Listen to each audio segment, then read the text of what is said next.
This critical incident video details an officer-involved shooting that occurred on September 29, 2021, just before 10:30 p.m.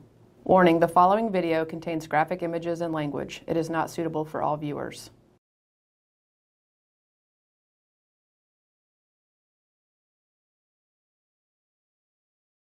Shortly before 10:30 p.m., detectives with IMPD's Violent Crimes Task Force and Violence Reduction Team were tracking 31-year-old Jasmine Brame. She was believed to be in an apartment complex in the 8,000 block of Silverleaf Drive. The detectives were observing the area. Ms. Brame was the suspect in an incident where shots were fired into two vehicles in a residence earlier that month. She was also wanted for two active warrants, one for armed robbery and the other for multiple charges, including intimidation, domestic battery, and felony handgun violation. Officers located Ms. Brame as she walked westward through the apartment complex.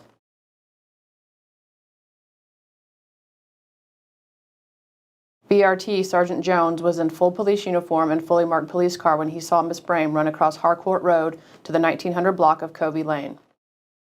Sergeant Jones exited his car and gave commands for Ms. Brame to get on the ground and show her hands. Ms. Brame reached towards her waist and took off running around the corner of a fence. It was dark outside, and this location has minimal lighting. Sergeant Jones drew his service weapon and followed to where Ms. Brame disappeared around the corner. As Sergeant Jones came around the corner, he saw Ms. Brame standing against the iron fence attempting to hide behind a brick pillar. Sergeant Jones moved closer and saw that Ms. Brame was pointing a gun directly at him. Sergeant Jones discharged his service weapon once, striking Ms. Brame. Ms. Brame fell to the ground and Sergeant Jones kept her at gunpoint until officers could reach him. At the time of this incident, Sergeant Jones' holster was not equipped with a sensor to activate the body-worn camera upon removal of his service weapon. Sergeant Jones activated his body-worn camera using the issued remote immediately after discharging his service weapon. When activated by an officer, the body-worn camera saves the previous 30 seconds of video without audio. It was during this time frame that Sergeant Jones discharged his service weapon. A flash can be seen, but no audio was recorded. Plainclothes VCTF detectives were wearing vests clearly marked with the word police. They responded to the location after Sergeant Jones discharged his service weapon. At the time of this incident, VCTF detectives had not yet been issued body-worn cameras.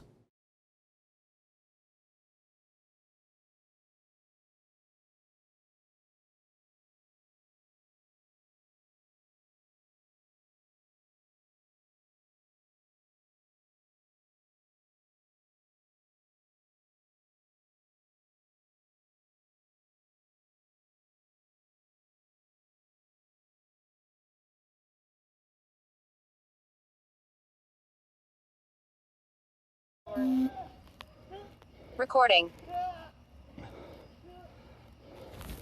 Show me your hands!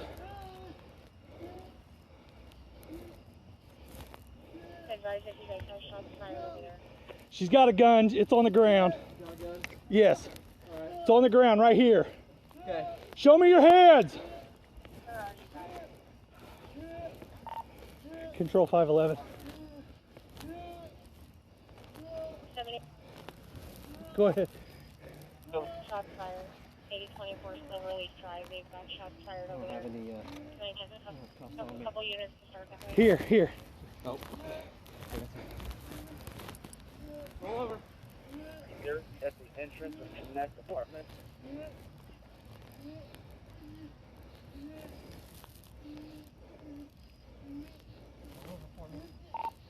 Advise I've been involved in a police action shooting. See if you can get some medics here. You, Jenny, pair of cuffs. Switch over to the channel. We've got multiple channels going on. We'll get you taken care of. Are we okay? Yeah, the gun's back there. Okay. Control, we're taking one into custody. The handgun Ms. Brame had in her possession was recovered.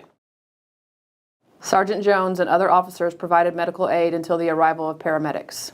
Ms. Brame was transported to St. Vincent Hospital and was listed in stable condition. On October 6, 2021, the Marion County Prosecutor's Office filed the following criminal charges on Jasmine Brame for her alleged involvement in this incident: carrying a handgun without a license, felony 5, resisting law enforcement, felony 6, pointing a firearm, felony 6, The incident is being investigated by IMPD's Critical Incident Response Team. A separate and independent investigation will be conducted by IMPD's Internal Affairs Unit to ensure compliance with department policy. The Marion County Prosecutor's Office is being consulted throughout the investigative process. This incident will be reviewed by the Civilian Majority Use of Force Review Board. This occurs after the conclusion of the criminal process.